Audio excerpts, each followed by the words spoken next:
Now, I defended John Kerry when people said he looks French, but Marie Antoinette would have been embarrassed by this speech. He was essentially complaining that the peasants are self-selecting their own sources of media. What's next? Letting them make up their own minds? 2 years ago, when Michael and I first testified before your Weaponization of Government subcommittee, Democratic members called us so-called journalists, suggested we were bought-off scribes, and questioned our ethics and our loyalties. When we tried to answer, we were told to shut up, take off our tinfoil hats, and remember two things. One, there is no digital censorship, and two, if there is digital censorship, it's for our own good. I was shocked. I thought the whole thing had to be a mistake. There was no way the party that I gave votes to my whole life was now pro-censorship. Then last year, I listened to John Kerry, whom I voted for, talk to the World Economic Forum. Speaking about disinformation, he said, quote, "Our First Amendment stands as a major block to our ability to, quote, hammer it out of existence." He complained that it's really hard to govern because people self-select where they go for their news, which makes it, quote, much harder to build consensus. Now, I defended John Kerry when people said he looks French, but Marie Antoinette would have been embarrassed by this speech. He was essentially complaining that the peasants are self-selecting their own sources of media. What's next? Letting them make up their own minds? Lastly, building consensus may be a politician's job, but it's not mine as a citizen or as a journalist. In fact, making it hard to govern is exactly the media's job. The failure to understand this is why we have a censorship problem. This is an Alamo moment for the First Amendment. Most of America's closest allies, as both Rupa and Michael have pointed out, have already adopted draconian speech laws. We are surrounded. The EU's new Digital Services Act is the most comprehensive censorship law ever instituted in a Western democratic society.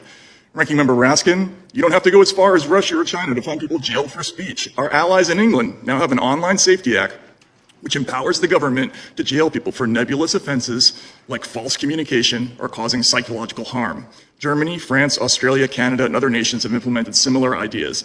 These laws are totally incompatible with our system. Some of our own citizens have been harassed or even arrested in some of these countries, but our government has not stood up for them. Why? Because many of our bureaucrats believe in these laws. Take USAID. Many Americans are now in an uproar because they learned about over $400 million going to an organization called Internews, whose chief, Jeannie Bourgeot, boasted to Congress about training hundreds of thousands of people in journalism, but her views are almost identical to Kerry's. She gave a talk once about building trust and combating misinformation in India during the pandemic. She said that after months of a really beautifully unified COVID-19 message, vaccine enthusiasm rose to 87%. But when, quote, mixed information on vaccine efficacy got out, hesitancy ensued. We're paying this person to train journalists, and she doesn't know that the press does not exist to promote unity or political goals like vaccine enthusiasm. That's propaganda, not journalism. Bourgeot also once said that to fight bad content, we need to work really hard on exclusion lists or inclusion lists, and, quote, really need to focus our ad dollars toward what she called the good news. Again, if you don't know the fastest way to erode trust in media is by having government sponsor exclusion lists, you shouldn't be getting $1 in taxpayer money, let alone 476 million of it.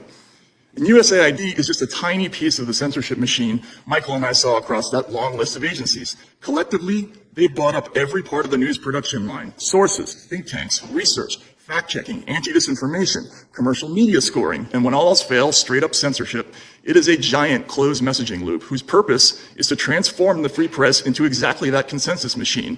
There is no way to remove this rat surgically. The whole mechanism has to go. Is there right-wing misinformation? Hell yes. It exists in every direction. But I grew up a Democrat and don't remember being afraid of it. At the time, we figured we didn't need censorship because we thought we had the better argument. Obviously, many of you lack the same confidence. You took billions of dollars from taxpayers and you blew it on programs whose entire purpose was to tell them they're wrong about things they can see with their own eyes. You sold us out. And until these rather tiresome questions are answered, this problem is not fixed. Thank you. Thank you, Mr. Taibbi. Mr. Aaron, you're recognized for 5 minutes. Good morning.